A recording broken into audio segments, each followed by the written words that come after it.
Hello नमस्कार। अभी इस वीडियो में हम दो संख्याओं का अंतर 26 है और एक संख्या दूसरी संख्या की 3 गुणी है, उन्हें ज्ञात कीजिए। इस तरह के प्रश्न कैसे हल करें बिल्कुल आसान तरीके से सीखेंगे।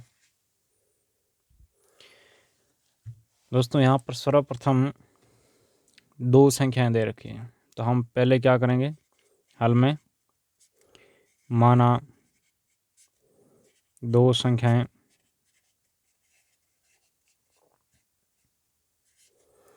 क्रमशः x तथा y है। ठीक है, अब ये क्या बोल रहा है, देखिए प्रश्न अनुसार क्या लिखेंगे, प्रश्न अनुसार। प्रश्न में देखिए यहाँ पे आपको दो लाइनें दी गई है।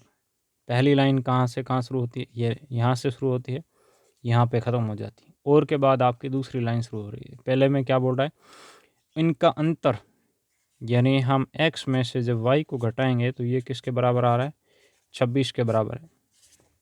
मैं कुछ नहीं कर रहा हूँ, जो प्रश्न में दिया है वही मैं लिखूँगा। एक संख्या दूसरी संख्या की 3 गुणी है तथा फिर ये क्या बोल रहा है, एक संख्या दूसरी संख्या की 3 गुणी है। तो ये जो x है ये किसके बराबर है, दूसरी संख्या के 3 गुणा के बराबर है। देखिए जब भी आपको ऐसा बोला जा रहा है कि एक संख्या दूसरी संख्या की 1/3 है या 3 गुनी है, 5 गुनी है, तो क्या है, जो इस संख्या का मान है वो बराबर किसके हैं, दूसरी संख्या के 3 गुणा के बराबर है।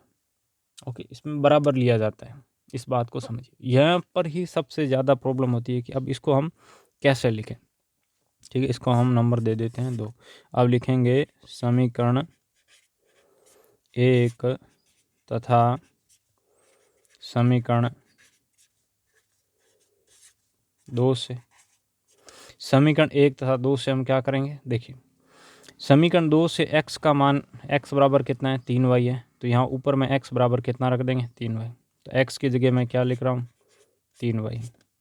देखिए अब मैं ऐसा क्यों लिखा, क्योंकि मेरे पास है यहाँ से y का मान आ जाएगा, और ये हम कौन सा मेथड काम में ले रहे हैं, अपना प्रतिस्थापन विधि काम में ले रहे हैं। समीकरण 1 तथा समीकरण 2 से तो x बराबर कितना रख दिया, 3y माइनस y बराबर 26 है। यहाँ लिख देंगे प्रतिस्थापन विधि से। कौन सा विधि काम में लिया, प्रतिस्थापन विधि। प्रतिस्थापन विधि क्या होती है, जब हम एक समीकरण से किसी चर का मान उठाकर दूसरे में रखते हैं तो वो आपका क्या कहलाता है, प्रतिस्थापन कहलाता है। तो यहाँ से 3y माइनस y क्या आ गया, 2y। तो यहाँ से y बराबर कितना आ गया, देखिए 2 गुणा में है, दूसरी साइड किस में आ जाएगा, भाग में, तो y बराबर आ गया 13। अब ये जो y का मान है ये हम कहाँ रख दें, 2 में रख दें, तो हम क्या लिखेंगे, y बराबर यह है, y बराबर 13 समीकरण 2 में रखने पर, तो y बराबर कितना लिखेंगे, 13। कितना हो गया, 39। तो अंत है दो संख्याएं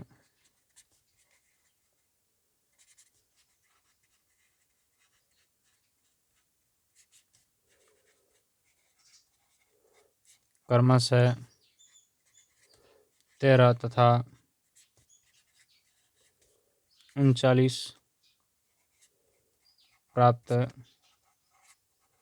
हुई हैं, या ये संख्याएं हैं, ये आपका आंसर है। तो इस तरीके से हमने बहुत आसानी से अपना आंसर फाइंड किया। वीडियो कैसा लगा नीचे कमेंट कर बताएं। अगली वीडियो में जल्दी फिर मिलते हैं।